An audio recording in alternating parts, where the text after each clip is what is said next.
All right, welcome back to the Conquest Corner. On this particular episode, we are going to be going over the Dweghom updates.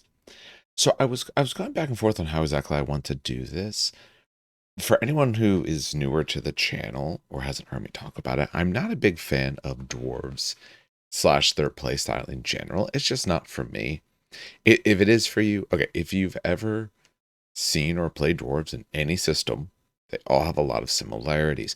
Obviously, the different game systems change bits and details, but the concept of you are tough, unyielding sort of people. I don't know if I they're a it might be odd to necessarily say people. I was going to say because I don't want to use the words human, so people, culture, however you want to put that, usually with artillery or sort of fire support type things. And here we get that. We looked at the found and fire forged and all of those sort of, cannons kind of thought. If you like that thing, then this is absolutely for you. They're usually not for me. And I didn't want to make this a sit here and complain about what's happening for them thing, because that's not good for the game at all. That's not good for both my sanity, yours, and it doesn't make for a very interesting video. I'm not a big fan of where it's someone just complaining about something for a very long time. As I was talking to, that was like 2 days ago, actually, I was playing some Conquest. Played Conquest yesterday, played some other games 2 days ago. We're saying that, if your complaint is that the thing that occurred doesn't help you, then that doesn't make it a problem. Like, hey, they might have done good things for Dweg. If that makes it harder for me to do well against them, that's not necessarily bad for me per se. It's good for the game, and that is the best part of it. But I digress through all of that. So let's go back and forth how to do this.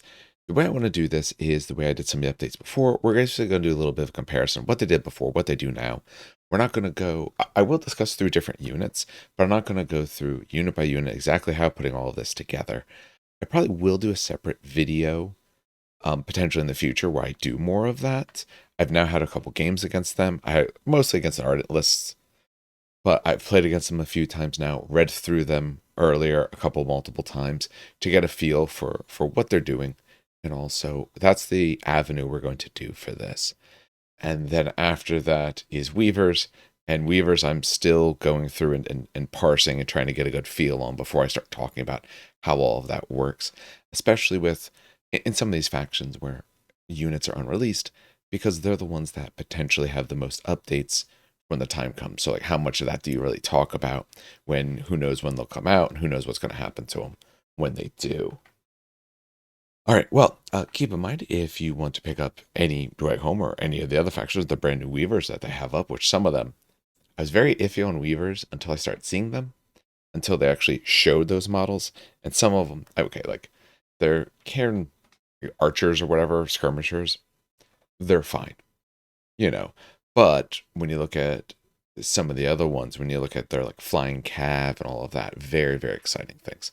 If you're looking to pick up them or whatever else, we do have a discount code, it's Terrain Kickers. It's in the notes below. I believe the link has to now be updated with the new updated website. So I'm going to start updating the links. Although I checked the other one, it seemed to work just fine. We do actually now have a little bit of a different link. But saves you 10%, helps out the show as well. All right, let's get into this. So before we get into it officially, let's talk about where Dweg were. So originally, if you go back far enough, Dweg were the classic dwarf style of Nuh-uh.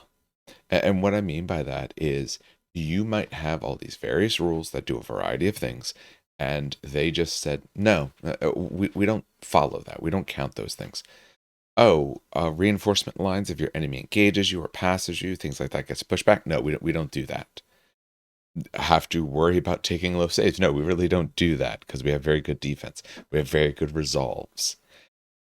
Dwarves usually had that sort of NPE, negative play experience design in many ways and in many systems.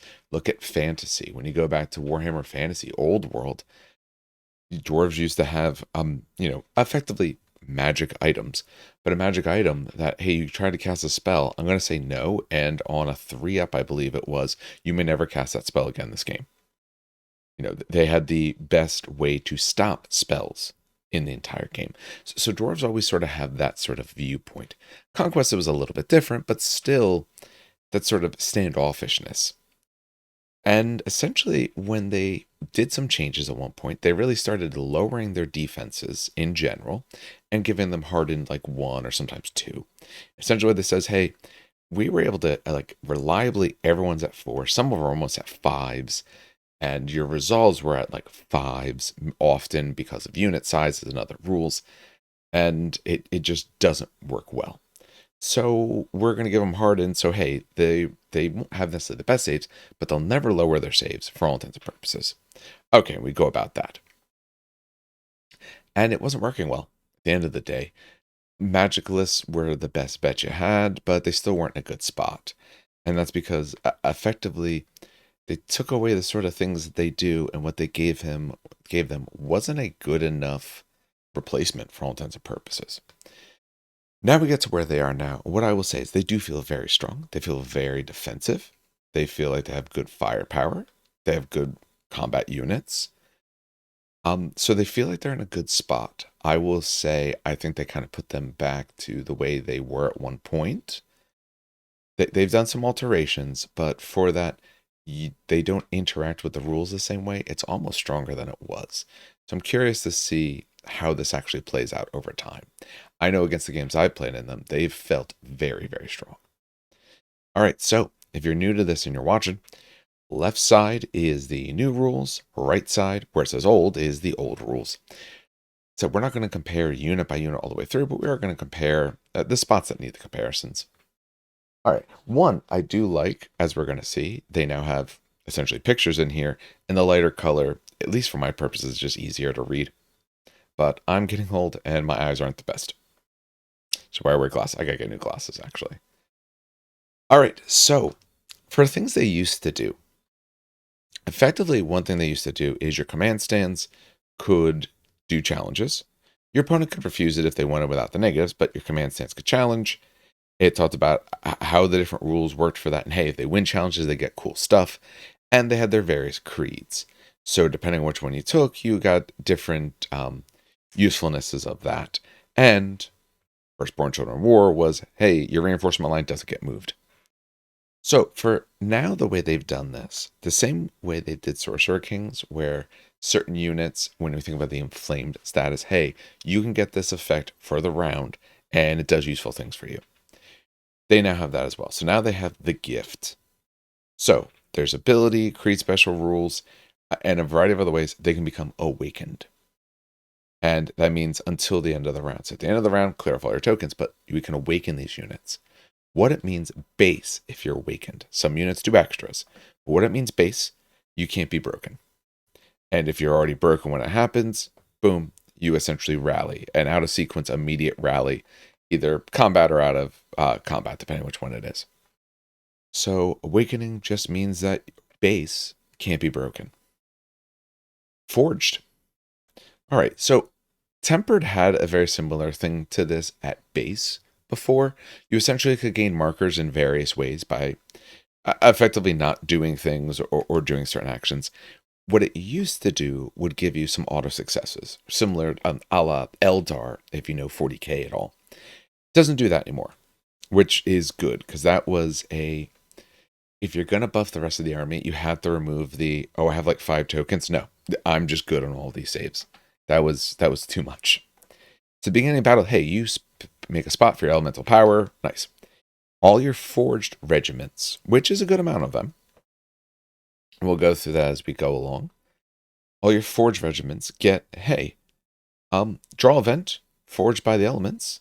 They may spend markers from that pool to gain bonus listed under, mentioned in the army list under empowerment. If you spend it for the for the purpose of empowerment ability, it immediately becomes awakened. So what actually count as forged? Let's take a look. All right, so pulling up, obviously Dragon Slayers, no, but Fire Forged, that'd be nice. No, that's found. Found, I know, are forged. Lost, I'm sure, are forged. Helldrake is at least. The regular guys are not. Okay, it's probably obvious which ones there isn't. Inferno, Automata, which makes sense, of course, they're forged. They are created things. Sorry, the Ironclad is not. So the Hellbringer is forged. The Ironclad is not. The Lost, of course. Lost aren't forged. Okay, that's fine. Kind of thought they were. Magma forged. Forged. Steel forged are. Stone forged is. And Wardens, of course, are not. So essentially anything that's not a living sort of base. I know living dwarves. I mean, the other ones are as well. So if they have forged in their names or a few of the others, they have this. And notice, hey, Magma Forge empowerment. Hey, they spend empowerment tools to do following bonuses. So it'll give those units a bonus, and they will also be awakened. In addition, at the end of a Forge Regiment's activation, if they didn't use that draw event, then you get a power marker. So the markers are used for your abilities, and the way you get more of them is by not using them currently. So your early rounds where you're not trying to get the bonuses, a lot of times it's extra range or extra shots or maybe an AP, those sort of things, or extra attacks. You don't need those early rounds, so you can just bank up these tokens. You can have up to 10. So early rounds, you're going to be banking them up. Then later rounds, you're going to be spending them. It's often a sort of like a spend one. There is some spots where you spend extra. So you no longer get auto successes, but you now can get a variety of useful things depending on which one's using it, which is always nice. The Unbound, you can't shatter them. This is, I don't want to say it's sneakily good because it's not. It is exceptionally good and it is unsurprising in terms of how good it is. But just to make sure, especially if you're a newer player taking a look at this, what normally happens, you start with X stands in a round. If you lose a minimum of a half, rounding up obviously for the game, so you have 5 stands, you got to lose 3. But if you lose half your stands, you become broken. From that moment, we then look at when do you lose half again. If while broken, you lose half of what you currently have, you are shattered. Remove yourself from the board, you are gone. It's the reason why taking 3 stands and 4 stands, if your opponent can punch you in the mouth hard enough, is no different. Because if you're a 3-stand unit and I defeat 3 stands, you are gone. If you're a 4-stand unit and I can, in a single go, or essentially before you have a way to unbreak, but if in a single go I can destroy 3 stands, you're gone because 2 stands breaks you. 1 more stand, half of what remains, shatters you. So rocking the extra stand only helps if you can survive the hits. Or you also can unbreak in between or have you never break or anything crazy like that. Well, so these guys don't shatter, which means now taking a 4 brick, you have to destroy all 4, no matter how many you take. But I would say 3 to 4 is where you see the biggest change. Because I've run many times when I run 4, when I do it like Maharabati Initiates, we're only like 4 wounds each. If you get through those 12 wounds, I'm just going to have spent an extra, 50, 60 points, I forget how much they are per stand, that you're just going to take out anyway. No, now you have to kill them in earnest. So, super strong ability. And they have their creeds. So the idea is they put themselves into 3 parts, Ardent, Clan, and Tempered. Depending on which one you have, you get different abilities. And yes, you can, there's mixing and matching and all of that. That's all essentially they explain. But whoever, when you're building it, you have to select a creed, and your warlord supremacy goes from that creed. Now, they had similar things before. Essentially, they split into 3, but Clan didn't really have it. Tempered and Ardent did. Tempered was the elemental markers, worked a little differently. And Ardent was, hey, if you break, immediately unbreak. And that was once per each regiment. So very tough to break them. You had to do it multiple times. All right, so for what Ardent get now. There it is. Yeah, so if you're looking at Ardent, only an Ardent Karawa, Exemplar, or Lost Ancestor, maybe the Warlord, to follow the Ardent Creed, and you get the following. So, hey, if you charge or destroy an enemy regiment, you're awakened for the round.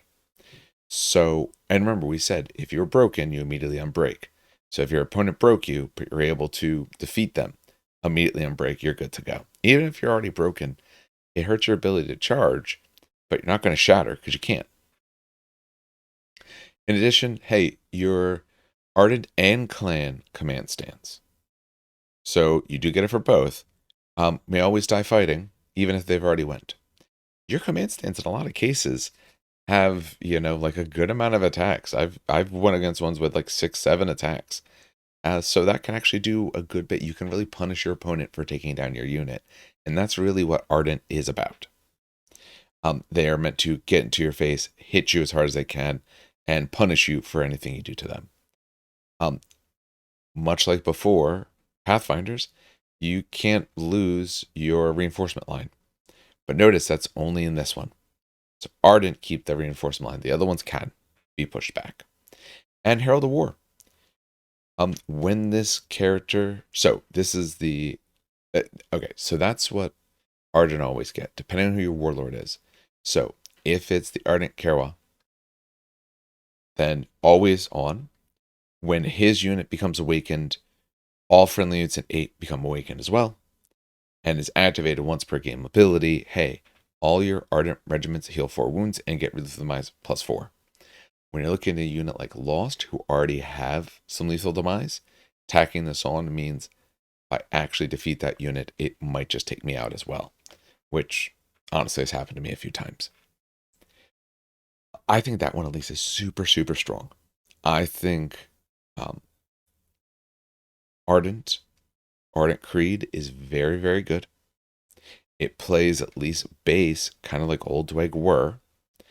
You have a nice and easy ways to get your awakened for it and all its bonuses it can do. And healing 4 and then lethal demise +4 is huge. It really, really is. The exemplar for his, while the regiment this character is attached to is currently in contact with an enemy regiment, all friendly regiments on the battlefield are awakened. And then his particular regiment gets forward force. So I can guarantee when he comes in, and if I'm in combat, so put him in a nice survivable brick, all their stuff is survivable bricks, but you put him in one, and hey, everything's awakened. The biggest probably thing for them is technically, since they can break unless they're awakened, is stopping charges. Hey, now you never stop. And the Lost Ancestor, the army does not select a creed instead, but the Ardent and Temperate creeds are considered to be active. So essentially, its warlord, its supremacy ability is that you get Ardent and Temperate creeds. Let's get into what the Temperate creed does. We talked about the other ones did, and going through the old warlord traits isn't as useful. Ardent, the Karawat used to give some extra attacks to the command stands. Hey, extra distance if someone, once per turn, if someone's on objective zone to go charge them and all. So, for Tempered Creed, obviously you have to be a Tempered thing or Lost Ancestor. You get the following rules. Your Tempered characters, when they cast a spell from Elemental School, they may get a Elemental Power marker. So remember, that stack of 10, hey, you cast a spell, you can get one. And then your Tempered characters, when they do a spell casting action, when they declare it, you may spend up to 6 markers to add +1 to the wizard level for every 2. So leaning into the casting. I know that's, I'm sure through all conversations, that's a very, very strong to do is all the casting stuff. It was before. I'm sure the magic builds are very strong now. Ardent Creed has been a sort of a thorn through a few games for me personally. So none of those are bad. They've removed that part at least. For what their supremacies are.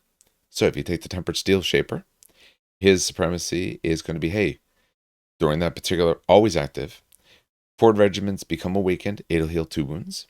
In addition, once per game, a non-monster regiment may immediately spend 3 markers to heal 5 wounds instead. Once per game, okay, so one of them may do that once. I mean, we talked about it can be somewhat easy depending on what you take, because there's also some spells and abilities that awaken you. Healing 2 wounds, any bit of healing, especially because you're very survivable, so you won't break as much. You'll never shatter.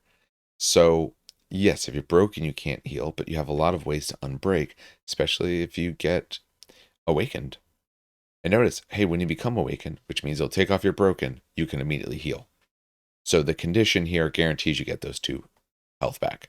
That's not enough to get a stand back, but that is enough to annoy your opponents, because a lot of your stuff is like defense 4. Not all of it, but a good amount of it. I activate it, so once per game during this round, your Forge Regiment activates, it gets an elemental power marker. So they can make the markers that they use themselves. So if you're running low on markers, or if you want to spend them on your caster, you can spend a bunch on your caster, and then you can still have the markers you need for all of your units. What did he used to do? He used to be able to, this was a Steel Shaper. Oh, he could use those markers, he used to be able to use them to heal. So he still gets healing, but now it's much better because just you get awakened, you get to heal. Yeah, it's your forged units. A good amount of your units are forged. Tempered Sorcerer. Free extra spell. And that's the same thing you had before. Can't do the same spell more than once per round. And you may measure, so when performing a spellcasting action, friendly tempered characters may measure range and line of sight from any friendly awakened Forge Regiment's command stand. Each Forge Regiment will only be selected once per round for the purpose of supremacy ability. So if you're running, say, multiple casters, they may go off of your awakened forged units. Yes, you can't double dip it, but you can still do a lot with that because they have a lot of also very good damaging spells. So super, super strong. Living Legend. Yeah, you don't get a creed. Instead, Ardent Temper creeds are considered to be active. So you don't get a special ability, but you do get the base abilities of those creeds. I think the other ones are really, really good. I don't know if I feel like you want that. Not again, not that it would be bad, but I think like I don't care what his supremacy is super strong. Exemplar is decent. I'm not huge on it personally, but I think that's pretty decent. Getting both their extras are nice, but I think the what you get from the supremacy of everyone else kind of pushes them over the top. But hey, at least you get both abilities, so taking a look at it, if you want to run a mixture of the two, could be good. And Clan Creed, which before they don't got anything. Before I don't believe they did. Oh, it's a whole ray or an exemplar. So when your clan regiments are awakened, they gain the following rule: lifelong veterans, they gain oblivious and iron discipline. I mean, okay, good. I like the other ones more just for what they do personally. But if you want to run a whole ray, at least this way you get something for it. If he's your warlord, at the end of the supremacy round, select 2 friendly regiments on the battlefield. They become awakened, so you can auto-awaken people. That is actually helps make up for what the clan creed does. Could just auto-awaken if that unit, oh, you broke me before, I'm still broken, but I need to charge, all that. No, just awaken them. They're good. And you get forward force. Always nice, because they've taken that out from most of the game. And the exemplar, exact same thing. Okay, so he gets the same thing no matter what. For these, okay, the spells are super strong, so tempered might technically be the best. Ardent Creed, I think, is very strong, and that's what I've seen. But yes, tempered, ardent, probably clan. And you can probably go back and forth on exactly which one of those. What's nice is they kind of explain the rules here if you're really unsure about how it all works. But they do run through that for you. When I said what's nice is they include the pictures and a little bit of extra color. So we can compare that to what it was before. Much nicer looking. All right. I don't want to go unit by unit, discussion by discussion. I think that's a little bit much. So what we're going to do is we're just going to highlight, looking at a few of them, some of the differences and the way that they now work. Like I said, if you want to see more individualistic pieces, we're going to do that at a later point, not now. Okay, so 10 extra points. We know it's still main sound preach, but now he's getting cleave and some tenacious. We're noticing that otherwise stats really aren't changing, but he's getting extra useful pieces here. So he gets the same spells, all the spells work a little bit different. But hey, when he duels, you keep dueling until someone goes away, which, depending on who you're fighting, might not be good for him, but it's at least hilarious, so why not? And if they decline the duel, you immediately become awakened, so more negatives if they decline. And hey, after you cast a spell, one of your cool spells, you can then duel. And I know they have one spell. I don't remember if it's them, but I know there's a spell that keeps you from being able to refuse a duel. Um, the character casts a spell. Hey, someone becomes awakened. If it's a big thing that you're fighting, then you're just evade 3 instead. Notice the same sort of restrictions. Can't take extra flame berserkers, and what you can take is similar but a little bit different. So wardens become restricted, and then you can take lost. You lose magma force entirely. So similar points, getting extra rules. That's sort of what we see here. Similar enough points, but getting a good amount of extra rules. Because really, that's something they were lacking. Their units were sort of base what you found. You didn't get a lot of extras with these guys. Now you get a lot of extras. Whole ray. Like I said, I don't want to go bit by bit, but just gonna say, okay, like 100 points again. Notice his stat line pretty much the same. He's on 4. He has cleave 2, so he's cleaving better. Hardened 1. So about the same. In this case, same amount of points, but usually about the same, and just better. Gets some more special rules. He used to give flank. Not giving flank anymore. That's absolutely fine. Has ways to awaken people. That's a big thing, obviously. Now you have to be able to awaken stuff. And for what he can take, reasonably similar. Although notice he doesn't take lost and found anymore. So he takes most of the other things. Although he loses all the forged and a lost and found. So essentially he loses all forged. So Exemplar. The Exemplar wasn't here before, because the Exemplar was essentially I believe it was a upgrade that they then made to a full model. Tempered Sorcerers, because that's something you would see, hey, 20 points cheaper, similar stat line. Wizard 7, same as before. Barrage went down by 1, but who cares about that? Has his spells, and yeah, otherwise very similar, but hey, cheaper. Cheaper for a character that was already really, really good. Steel Shaper, that's fine. I said I don't want to go piece by piece. Lost Ancestor. He was one of the newest things. Did they actually alter them? Now I'm curious. Where are they? Lost Ancestors. 120. We're looking at... Ooh. Used to only be evade 1. They gave him evade 3. That is surprisingly good. He's a wizard now, not a priest. So devout doesn't matter anymore. Hardened 1. Lethal demise 6. Very, very strong. For sure. Hey, he's got a draw event of Awakening. So you can do that, and then the unit can go and just charge. At the beginning of a friendly lost or found regiment's activation, before draw events are resolved, you may spend 2 markers to become awakened. So if you need to, hey, they all can do that, so they all can wake up. And hey, you can put him in a unit, even though he's brute size and you don't care about his size. Hey, essentially similar thing as before. All right. For what he can take, made sense. He had warriors and whole ballista, and lost and found. Now he's got lost and found, fire, forge, initiates, wardens. He takes pretty much all the forge thing, either as mainstay or restricted. So we take a look at the characters. I mean, Tempered Sorcerer is still super strong. Getting those spells is very, very good.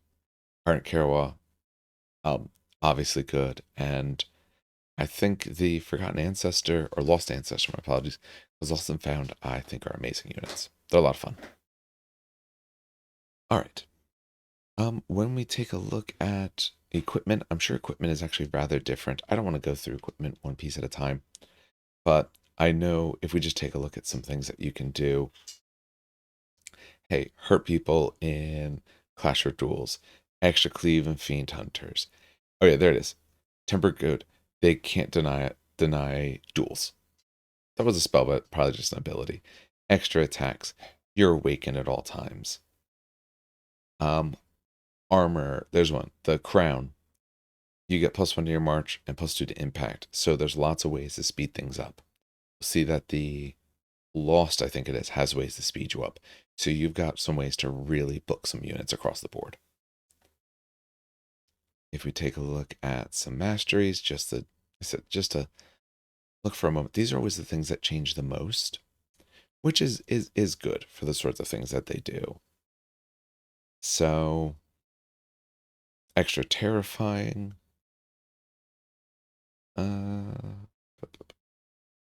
Losing resolve when essentially they do something when you lose a duel against them.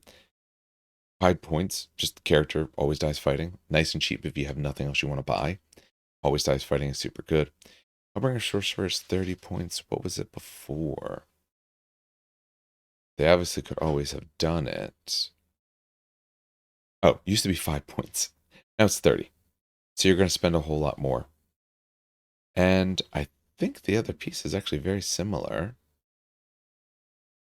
It may choose to spend a total of 3 to gain the benefit twice, although it may choose to spend a total of 5 and gain the benefit 3 times to maximum armor piercing 2. Okay. So it just changes the way you spend them. It was always able to spend them to get him extra shots in AP, but you're paying a lot more for it, which is good. You need to. And then for putting the ray on, it is 5 points more to put him on the Ironclad Drake. All right, so strong characters, good upgrades that play into what they do, wanting to hit you in the face, for sure.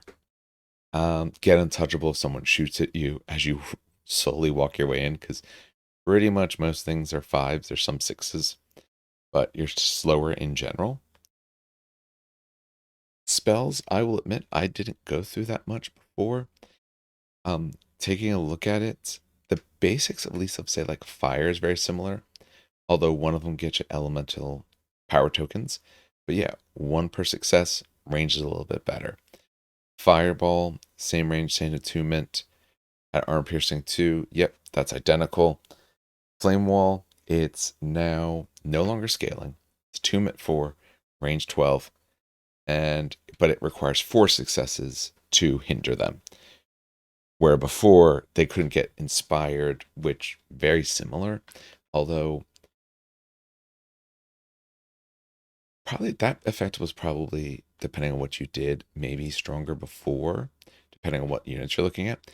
If it's Nords, you're much happier with this. Anyone else, well, couldn't be inspired before. If I'm going through hindering, probably not inspired either, but now also not get my impact, unless you have a way around it. Like water casters in Sorcerer Kings. Magma, I think, is actually very similar as well. Magnetic Seep is a little bit further. Pyroclast a little bit further. Eruption a little bit further. So your spells are a little bit further. But I do believe the base idea of what they do is reasonably similar. Again, I know there's more nuance, but I don't want to make this particular one an hour-long discussion of each and every piece, which would be well over an hour. Earth, so a little bit better range on Roots of Stone, but a little bit worse range on Broken Ground. Though it was before, couldn't do impact. Hey, now, 2d6, take the lowest, so much harder to charge. And on Forge, you're pretty likely to get it off. Rock Shaping, hey, it used to give them some Tenacious. No, now you're just going to do damage. And you get some power tokens. And School Stone, hey, you can get extra 1 defense to a max of 4. And you take -2 to the charge. Sorry, -2 to your march. My apologies. And it can affect the other side, which is really useful to say, because -2 your march, if I know I'm not going to be fighting them and I just want to slow them down, I can hit them with that, and then, and notice it changes the march characteristic. So, okay, you have more defense, but now if you want to say, just charge me, you're effectively at a -2. And if you're going to move charge me with something, then you're really sitting at like a -4. If I'm able to, say, tag a cav unit that want to go somewhere else. -4, maybe now they don't make that charge. Because I know my cav units, I try to sit. If it's one that just wants to move and charge, I try to sit at that full distance. You ain't going to do that anymore. So, so School of Earth has some nice strengths to it. I do like that. Steel. Where is steel? There it is. Actually, no. School Steel wasn't a thing. Because you had magma, earth, and fire. Okay, so what sort of things can you do? Target-friendly regiment rerolls failed hit rolls of 6 during a clash. And if they're tempered, get deadly blades. Okay. Spells attunement value is equal to regiment's defensive characteristic. Okay. This regiment suffers -1 to its defense and loses hardened. Okay, so the better their defense is, easier it is to do this spell, which will lower defense. Useful, that does mean if you're only like defense 2, it's going to be much tougher to put it down. And really, then you probably don't want to bother with it anyway. But if someone's on a strong, if I'm thinking Crimson Tower or anything like that, when you're sitting on 4s, pretty easy to get off, and then you get the 3s. And then if you do say, they're defensive characteristics. So in those cases, it would be 3s because they have a shield as well. Especially if you're 4s without shields. Be very, very big. And you can give Indomitable 1 and Tenacious, which was what one of the other spells did before, but now it goes to this. Oh, Unmake Armor. So this was the Steel Shaper essentially had these. My apologies. So School Steel, now it's a little, they essentially removed it from just calling it Steel Shaper. Was it pretty much the same? No, very different. Hone Blades used to give you +1 clash. Now it gives you the reroll 6s. Okay. And Harden +1, it used to give you Dominable and Tenacious, which is good. So, and then for the character spells themselves, so for things they can do. And I'm not going to go through every little bit here. And actually, yeah, Fear is the same sort of thing. Worse on your charges and all. Okay. When we look at units, so if we're going to try to compare what units do, I would say, and this is mine as a non-Dweg player, out in the offset, the units are similar in nature. However, what they did before is you often had a level of hardened, but your defenses weren't as good. So you, as you saw before, hey, defense 3 but hardened 2, so they're probably on 3s most often.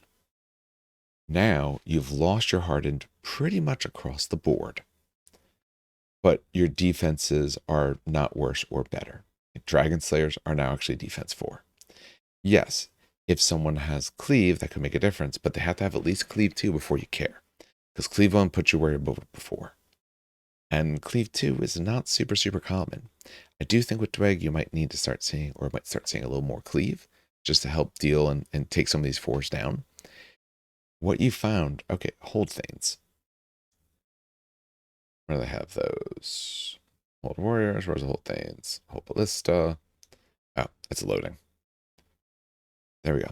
So as before, 3 with a shield, hardened 1. Hey, they're 3 with a shield. And now they get Vanguard instead. So they took away the hardened. Hey, now they're faster. Which means they're going to get to where you want. So in a lot of spots, if you lost anything at all, and notice they got a little bit cheaper overall in both the per stand and the overall, that your defense is a lot more often like sitting at 4s. Oblista, obviously, 2 with a shield, like they were before. Well, Warriors, 2 with a shield, so sitting at those 3s. Your Hellbringer, sitting on a 3, but I know there's some other units that are sitting on 4. Flame Berserkers. Flame Berserkers no longer resolve. Now, their resolve number was super good before, so you probably didn't lose them necessarily. But, so Flame Berserkers were resolve 4. Hey, now they're just dash. Always sticking around. I mean, I play Old Dominion. Now having to take that second part means you take a lot less damage. Notice their defense is a little worse. They used to be 3s. Now they're on 2s, but they do at least have the evade. And if you don't resolve, that's actually better overall. I'd rather take 1 more pip from the defense roll. I at least have an evade in case you hit me with something too hard, but now I just never bother resolving. And they had the Aura of Death.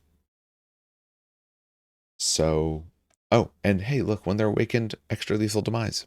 They said, depending on what these units do, they're an ardent unit, so there is a chance that they are Aura Death extra 4, because that's what the Ardent Karawa's supremacy ability is. And hey, awakened +2, so they could be Aura Death 6. They do the job they did before for about the same points. Notice additional stands are much more, so just don't take additional. Take a little 3-pack. But they do it much better. The efficiency is up. In other spots, the survivability is up. Overall survivability is up here as well. And they're more punishing. That, to me, is the biggest thing that they've done for Dweg. One, they give them, like I said, they give them rules. In front of Automata, sitting there, what were they before? Were they similar? I think they were. Yeah, so 180, hey, a little bit cheaper, a little bit more %, but cheaper overall. They got this good number of attacks, everything like that. The Arva Death is the same. They have their impacts, float formation, irregular. They just don't have fearsome. But hey, look at what they get. If they're spent elemental power tokens, because these are forged units, they either +1 to March or gain extra impact. So they could be impact 4 or be March 8. Initiates. Initiates with a Herald of Stone are very, very tough because these, if you hit them in the front, they're 2, but they have shield and phalanx. So that puts them in the 4s. Herald of Stone gives you untouchable, so reroll 6s. So these guys can be defense 4, reroll 6. That's a much, what's I find interesting is they talked about how they didn't really want to do that so much in the game, but it seems like multiple spots they gave that. Old Dominion, I know, has 2 different ways to get that.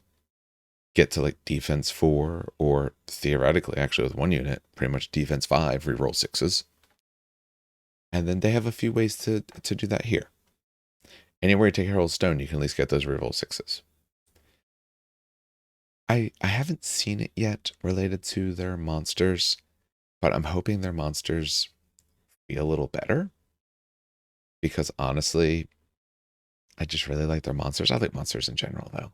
When we take a look at the Ironclad Drake, spend the same amount of points, but now instead of defense 3, evade, resolve 4, defense 4, resolve 3, but lost its evade, has no evade now. So better if you don't have a cleave, because it's always better to have the better defense than the resolve. But if you have cleave, this guy isn't getting a save, really. You do need to have at least cleave. Actually, cleave 2 would put you down to what you were before with your evades. So it's only really worse against things that are cleave 3. Not that common in general. Giant monsters and a few special units here and there. So in general, Ironclad Drake stronger. He himself, he's cleave 2. He lost his relentless blows. He still has his impact. He's still double terrifying. He's got brutal impact of 2. And yeah, and if he becomes awakened, anyone who's not a monster within 6 inches becomes awakened as well. So otherwise, and an extra wound. So he's a little more survivable, although he hits a little bit less because he doesn't have the relentless blows. But he feels pretty good. I think he's good. I always like the monsters, though, personally. I'm always a very big fan of just being able to take monsters. Hellbringer Drake, let's see what this particular monstrosity did. Because most people just took a Hellbringer Drake. You took a sorcerer on a Hellbringer Drake. And if you could afford it, you took 2. He's 20 points cheaper. He is still a medium. He got 2 more attacks. He got 2 more wounds. He lost his evade. So at cleave 2, he becomes worse. He is getting... Otherwise, his base rules are essentially the same. Although he doesn't have overcharge anymore, which used to give the tokens, and then he could use those to get all the extras. Now, you spend it to get the +2 barrage and piercing 1. And if you have the right character, you can do it twice. Or up to 3 times, I think it was, with a character on top. So, similar thing, although it's a more general pool. It's not necessarily his pool.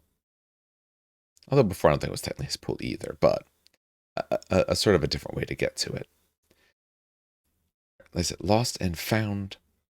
I've seen Lost do some good because, hey, look, they're lethal demise 3.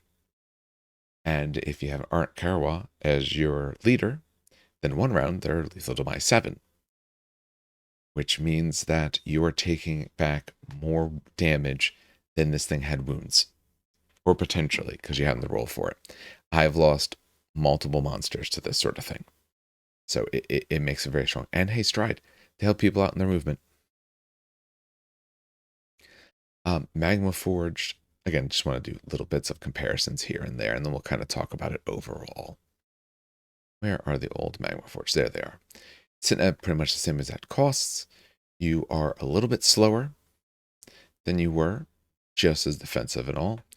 Leave to our Death 4, you got that. But hey, the empowerment, before you were essentially done with your rules. Hey, you can use those empowered markers. You may spend up to 3 to gain both effects. So spend 1 to get 1 or 3 to get both. +2 to charge, +1 to defense. So you could be defense 4. We've seen multiple spots of defense 4 here. And Herald of Magma and all that. Wardens. Okay, that's fine. Flurry. A sort of this defense 3 flurry unit is very good. I will say it looks like, did Wardens, is that the big thing? Did they just remove evade in some spots where you had, like, they never did before, but it looks like in a few spots they essentially just have removed that. Hey, they're cleave on flurry and you can give them line breaker if you awaken them. When we look at the heralds, I said the big thing, untouchable, that herald of stone, but you can get some line breaker or reroll those 6s. I know they had their heralds before. Did their heralds do the same thing? No, very different. Herald of Stone give you more hardened, which, who cares? Herald of Fire, you get extra attacks. Now you reroll 6s, more fair. And, oh yeah, and you can use spells out of those. Herald of Magma, or Death 4, Herald of Magma, gives them line breaker now instead. Okay. Now, like I said, this is sort of a quick and dirty of this. We went through the base rules changes. We took a look at some different units. We talked about characters and their sort of abilities. Let's talk about the army as a whole then. What I will say with the new Dweg, 1, I think they're very strong now. I think they're very, very good. I'm sure if you look somewhere on the internet, you're going to find some people who disagree with that. But honestly, 1, they're in a much better place than they were before, because Dweg were in a really bad spot. They're much better than they were before. Not shattering is huge, because now you have to take them out. You have to take out every single stand. I think they now make it with those 3 different clans that you actually feel you have decisions. I don't think you have to go tempered to be good. I think before you kind of had to do tempered to be good, although tempered still might end up being the strongest, just because of how good and malleable those spells are. And getting those tokens, the elemental power markers, is really good. Although, I mean, it's a way to get more of them, I should say, because that is just the thing in general. Where is it there? Yeah, forged. Hey, you get those markers, but your spells can get you more. And you can use it to be better at spells. So, and hey, if you want to do clan, you at least get something now. You didn't before. So, you can now get some extra bonuses there. The biggest thing I would say overall that they really did for them is they gave them rules. What you had before when you took a look at these guys is they didn't have special rules. You essentially hardened, so I was pretty much on my save or close to my save, and that was about it. Now, no. Now you actually have rules. Your guys actually do something. So, where I don't know yet where I'd put them for power. I think in the current meta, at least that I see, a not cleaving meta, or in general not cleaving meta, I think this boosts them very, very high. You start putting some cleaving in, then I think, they're not necessarily sitting really on top, but their strength is still really good. And I think they would still be up there. And especially if you, in what we're seeing as probably less MSU spam in general, depending on the army. Sorcerer Kings, I think, still take quite a few, but some of the other armies now, maybe I want some bigger units. Dweg handle those very, very well. You know, Flame Berserkers rushing forward do a lot of good and are a decent tar pit with the fact that they don't resolve. So you have to take them out on the front end, which could be easier said than done on a light unit that's getting into your face early, because it's probably not your heaviest stuff hitting it. If you're not having like cleave 3 all over the place, then they're probably surviving a lot better. And they can probably match pound for pound with a 3 stack and a 3 stack and probably come out on top against most of those threes. Unless, it's something very, very crazy. And even if so, they're the ones that are probably best able to withstand it all. And they have enough toolkit now to get something good from it. I said, I think Eric Karawa, with his ability to heal, give more lethal demise onto these units, I think might end up being sort of the sneaky choice. Just because, if you're running less units and I have the ability to become healthier and deal you damage when you deal me damage, means I'm willing to do trades. And you're probably not willing to trade, or at least you shouldn't be willing to trade because you're going to run out. So, like I said, I played against them a few times. The particular lists I've played against are Karawa lists, aren't Karawas. I haven't played yet against a sorcerer type list, so I do want to give that a shot. I do want to see how that plays. If you play Dweg, let me know what you think. Are you happy with these changes? Is there anything you think that's missing? Is there any alterations you think need to occur? Like I said, I know there's some details I didn't go through.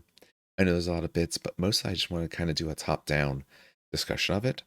And if we want, we can do a much deeper discussion through every little bit and piece, looking at all the little bit of war gear pieces. But I preferred for this at least, since I don't feel as confident. I don't want to sit down and say, hey, here's every little change and here's all the lists and here's what's going to be the absolute best. I think you have a lot more viability and I think you have a lot more variability. I think you can take a lot of pieces that maybe you didn't before, and I think you can take your army's functioning a little bit different depending on what you take, but you're getting a lot more for it. Hey, do you like not getting your reserve line pushed back? Or Crete, there you go. Now you're back to where you were before. Do you want duels? You're still doing just about as many duels as you did before. Yeah, your command stands aren't technically dueling the same way, but otherwise, you're still going at it if you want. So, I said, do let me know what you think. Are you happy with it? Are you concerned against facing them? I will say, with my Sorcerer Kings, I definitely have some concerns with the way the particular list that I run, because I don't run that much cleave. And Sorcerer Kings have the problem of we don't take a punch, and these guys take punches and deal them out. So if I hit them and I can't destroy them, they can hit me back really hard because I don't take hits well. For other factions, when I'm thinking like my Old Dominion and all, no, they're probably actually doing a little bit better. I'm thinking Old Dominion with Ziliarch, him as the warlord. I have some Varangians or Padrami. Hey, they get to do double swings. You don't have the hardened anymore. Like, yeah, you have a save, but your evades are pretty garbage if you have them. So I just need to get enough swings, and I get quality swings there. So, but it's all a wait to see, obviously. This stuff has just come out. We have to see exactly what happens with it. All right. So I said, do let me know what you think about all of this. Next thing up, we are going to be doing, so I'm going to spend some time tomorrow going through Weaver Courts and figuring out how I want to talk about them. I think I'm just going to do it in pieces, and I think I'm going to start with what's going to come out first and talk about what does that look like? What are these sort of list bits and what little extras do you add in? And then we'll probably do it by seasons is best. If people want more deeper discussions on this, let me know and we'll put it together in terms of by creed would probably make the most sense. So I just want to do it this way because one, I know this is delayed, got busy at work and all. And I said they're not quite the army that I enjoy as much. So I didn't want it to feel like I'm going through each one and in a non-helpful way. And plus this way I can still get to bed at a reasonable hour. All right, well, that gives us everything we need to know for the moment, at least about Dweg. I said, let me know what you think. How much better do you think they are? They're definitely better for sure. I'm going to have to probably, once I look through Weavers and test them out a little bit, because I want to print off some stuff and test out some Weavers. I print up discs essentially to put in the stands with names on them. That helps me out. I think that I want to redo a re-ranking of who's strongest, and oh, I don't have the thing open. I can't see it right now where I put them before, but I think they're definitely moving up. I Other factions for the moment, and part of this is because they're new and people may not know what to do against them yet, because high defense, high resolves, they're back to doing that sort of thing, which they weren't for a while. I would probably, for the moment, probably put them top four. I think Sorcerer King's changes, I think, push them down a little bit. Euroni changes probably push them, probably still right up there, the two of them. And then probably three or four is maybe where I'm thinking. And again, maybe this is colored by the particular armies I play and looking at what do they do and what is my ability to do something against it. If I'm not running Old Dominion, I do feel like I might be having some problems. And anytime you're having problems, that means the army's doing well. All right, well, that'll do it for us tonight. On behalf of everyone at the show, then, has a good hobby. It's a great gaming.